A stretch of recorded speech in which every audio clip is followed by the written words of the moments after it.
Barcelone. L'avenir de Lewandowski pourrait s'écrire à Chicago. Dró envoie une nouvelle pique au Barça. Laporta démissionne et Gavi franchit une étape majeure.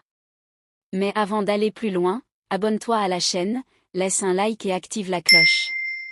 C'est rapide, gratuit, et ton soutien compte énormément. Dró Fernandez a choisi Paris plutôt que de continuer à se battre à Barcelone.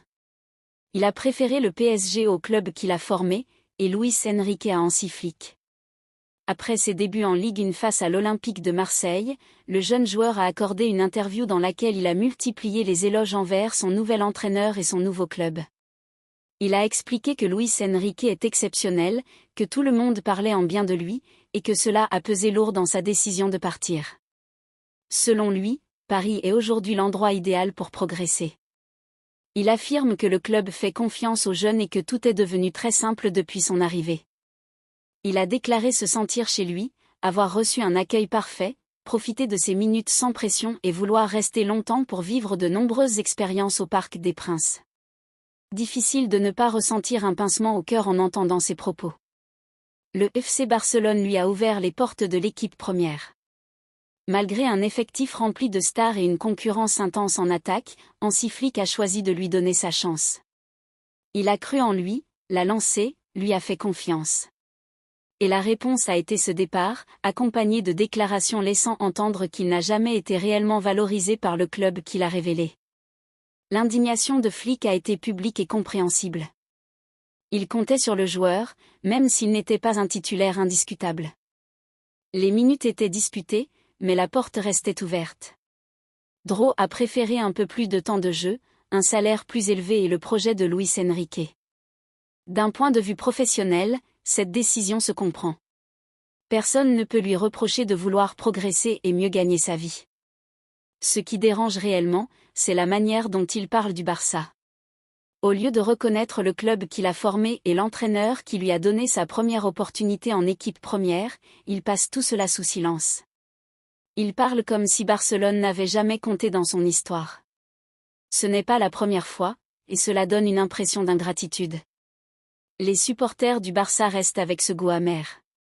Encore un joueur passé par la Masia, qui a reçu sa chance en équipe première et qui, à la première occasion d'avoir une vie plus confortable et un meilleur salaire, tourne le dos sans hésiter. L'exemple de Marc Guiu est encore récent. Parti de la même manière, il joue aujourd'hui de façon irrégulière à Chelsea et a presque disparu des radars. Le football continue, la vie aussi, mais il est difficile de ne pas être touché par la rapidité avec laquelle certains oublient qu'il leur a ouvert la porte pour briller pour la première fois. De son côté, Gavi commence peu à peu à se sentir à nouveau footballeur. Après l'arthroscopie du genou droit subie le 23 septembre, la durée de récupération était estimée entre 4 et 5 mois. Aujourd'hui, on se rapproche de cette échéance. Le 23 février marquera exactement 5 mois depuis l'opération. Ces derniers jours, 2 signaux très positifs sont apparus. D'abord, une photo de Gavi à l'entraînement aux côtés de Pedri, ce qui a immédiatement fait naître l'espoir d'un retour commun. Ensuite, ce lundi, une courte vidéo dans laquelle on le voit toucher le ballon pour la première fois depuis des mois. Sur ces images, Gavi réalise des exercices simples avec plusieurs ballons, accompagné par un membre du staff technique. Le message qui accompagne la vidéo résume parfaitement le moment émotionnel qu'il traverse. Pour ceux qui suivent le Barça au quotidien, cette image apporte à la fois soulagement et espoir. Gavi n'est pas un joueur comme les autres. Il est capable de changer le rythme et l'intensité d'un match par sa seule présence et son attitude. La suite logique sera de retrouver une confiance totale avec le ballon, reprendre l'entraînement collectif, recevoir le feu vert médical et redevenir une option pour Hansi Flick.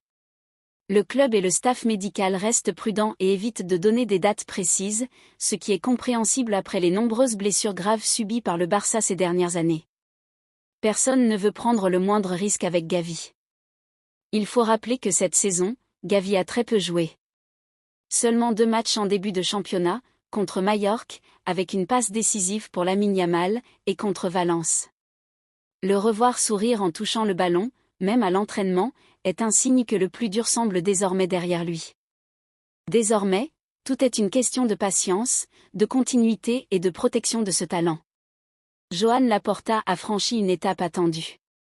Il a annoncé sa démission du poste de président du FC Barcelone afin de pouvoir se représenter aux élections prévues le 15 mars. Devant le Camp Nou, il a prononcé un discours court, mais avec l'attitude de quelqu'un fier du chemin parcouru.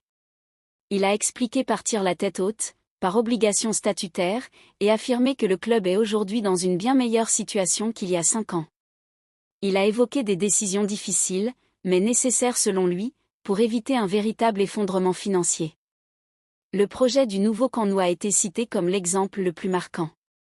Un projet presque impensable à l'époque, mais qui a redonné de la crédibilité au club, rassuré les investisseurs, restauré la confiance des socios et démontré que le blason du Barça a toujours un poids important dans le football mondial. Laporta a tenu à remercier les socios pour leur patience et leur soutien. Il a rappelé qu'ils ont accepté le déménagement à Montjuïc, des effectifs construits avec de fortes limitations et plusieurs décisions difficiles. Sans cette confiance, selon lui, le club aurait pu entrer dans un véritable chaos financier. Il a également adressé un message positif aux joueurs et joueuses, reconnaissant les titres remportés, tout en admettant que certains trophées majeurs ont échappé au club. Son message final est clair. S'il obtient un nouveau mandat, l'objectif sera de se battre avec force pour aller chercher les grands titres manquants dans les prochaines années. Son principal argument repose sur la continuité, la stabilité et la connaissance du club dans toutes ses dimensions. Selon le journal Sport, le Chicago Fire est prêt à tout pour tenter d'attirer Robert Lewandowski en MLS. Son contrat avec le Barça se termine à la fin de la saison et le club américain ne veut pas laisser passer cette opportunité. Une offre officielle de 2 ans, avec un salaire très élevé, ferait de Lewandowski l'un des joueurs les mieux payés du championnat. Mais il ne s'agit pas uniquement d'argent. Chicago veut faire de Lewandowski la grande star du projet. Le contexte culturel joue aussi un rôle important. La ville abrite la plus grande communauté polonaise des États-Unis, avec plus de 700 000 descendants. Pour un joueur de 37 ans qui pense à la fin de sa carrière, vivre dans un environnement où la langue, la culture et les traditions sont omniprésentes peut faire une grande différence. Sa femme, Anna, a déjà visité la ville en novembre dernier. Des réunions ont ensuite eu lieu à Barcelone, puis plus récemment à Londres entre son agent, Pini Zahavi, et le propriétaire du Chicago Fire, Joe Mansueto. L'entraîneur Greg Berhalter a exprimé publiquement son admiration pour Lewandowski, rappelant que personne n'a marqué plus de buts que lui dans les 5 grands championnats européens au cours des 15 dernières années. Ce possible transfert illustre l'évolution de la MLS. Il ne s'agit plus seulement de recruter une star, mais d'attirer l'attention mondiale, remplir les stades, vendre des maillots et convaincre d'autres grands noms que la Ligue américaine peut être une destination sérieuse, avec un salaire élevé et une meilleure qualité de vie. De son côté, Lewandowski étudie encore plusieurs options. Il existe de l'intérêt en Europe et en Arabie Saoudite. Le FC Barcelone a ouvert des discussions pour une prolongation, mais avec des conditions bien moins avantageuses. Son objectif est clair, jouer, être titulaire et terminer sa carrière avec ambition, peut-être en visant la Coupe du Monde 2026. Enfin, le nom de Lisandro Martinez refait surface du côté du FC Barcelone. Selon le site Code Offside, Deco s'est renseigné sur la situation du défenseur de Manchester United. Malgré les déclarations officielles affirmant que le joueur n'est pas à vendre, une offre très importante pourrait faire évoluer la position du club anglais. Après plus de 300 jours d'absence en raison de graves blessures aux genoux et aux pieds, Lisandro Martinez est revenu, a retrouvé sa place de titulaire et n'a quasiment plus quitté l'équipe. Avec lui sur le terrain, Manchester United est apparu plus équilibré, plus sûr défensivement et plus calme dans la relance. Le Barça voit en lui exactement le profil qui manque à l'équipe, un défenseur central gaucher, combatif et capable de bien ressortir le ballon. Le principal obstacle reste financier. Sa valeur est estimée autour de 35 millions d'euros, mais Manchester United pourrait en demander près de 55 millions, une somme difficile à assumer pour Barcelone à l'heure actuelle. Un détail peut toutefois faciliter les discussions.